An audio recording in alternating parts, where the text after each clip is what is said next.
大家好，我是一小点儿。今天我们来做一个茶餐厅非常受欢迎的，也是我每次去必点的点心——流沙包。我们先来制作面皮，水用微波炉加热10秒到温热但不超过40度的状态，加入酵母化开。如果天气比较热，怕面团发过，可以用凉水。将中筋面粉和玉米淀粉混匀，加入玉米淀粉是为了降低面团的筋度，让面团更好揉，蒸的时候也不容易爆开。你也可以直接用135克低筋面粉，加入糖和猪油，猪油可以让面皮更柔软、白净、光亮，没油也可以用植物油代替。加入刚才的酵母水，搅拌成团。不同面粉吸水性不同，可以根据情况稍微调节水量。刚揉好的面团不会特别软，等发酵过和揉透之后会变得更软。先醒10分钟，让面粉和水充分融合，我们再来揉面。把面团放在案板上揉3分钟，揉到表面光滑就可以了。因为面团筋度不好，旁边有一些细小的裂纹是没关系的。把它搓圆，然后放回盆中盖好，在温暖的地方发酵到2倍大。发面所需的时间取决于环境温度。在这期间，我们来制作流沙馅儿。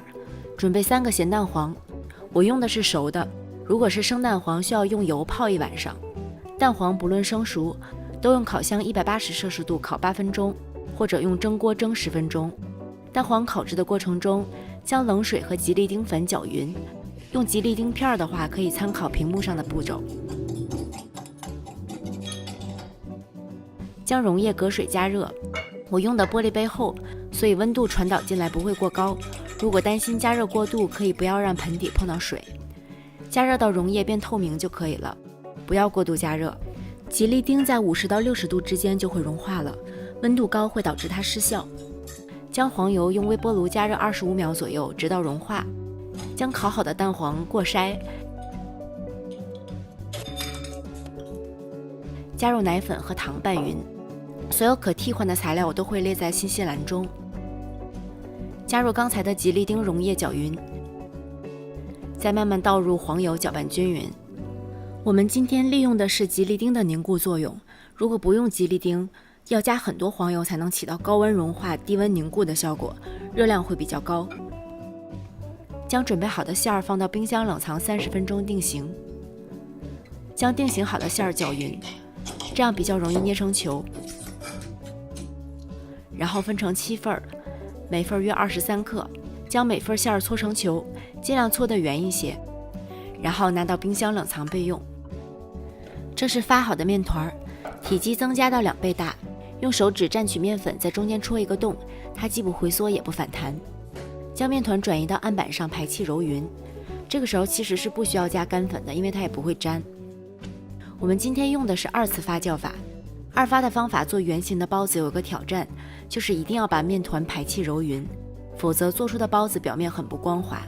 但是优点是包好之后发酵时间短，可以避免流心馅在长时间的发酵过程中化掉。切开看一下揉10分钟的效果，里面还有很多小气泡。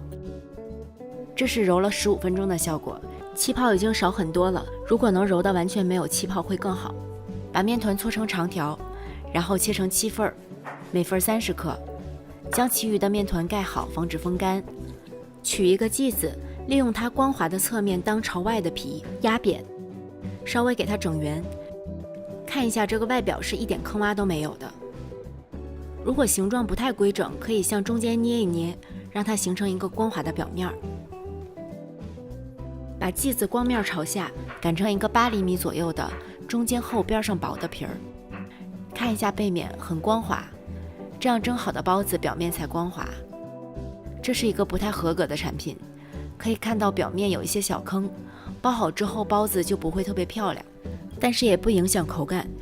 将馅料比较平的一面朝上放，面皮应该恰好差一点收不上口，要利用虎口转圈把面皮向上推，最后一点一点收口收紧，再把多余的部分掐掉，最后翻过来在桌上搓圆。整形好的包子最好是放在蒸笼纸或者烘焙纸上，避免出锅时有拉扯导致露馅儿。所有包子包好之后，室温醒发15分钟，室温低要适当加长时间，可以盖个盖子防止表面风干。这期间烧开一锅水，轻按一下包子表面，小坑可以慢慢回弹就可以蒸了。开水上锅蒸，如果你怕盖子滴水，可以用个布把它包起来。上气之后，中大火蒸8分钟，时间一定不能长，否则馅料温度过高，内部压力过大，包子会爆开，或者馅料都渗入到面皮中，导致没有流心。8分钟之后关火，先焖5分钟，再打开盖子，以免包子遇冷回缩。如果你发现包子一下子就缩回去了，8成是最后发过头了。如果表面有小坑，则是揉面不够。吃流沙包下面一定要接一个盘子，因为它真的会流心的。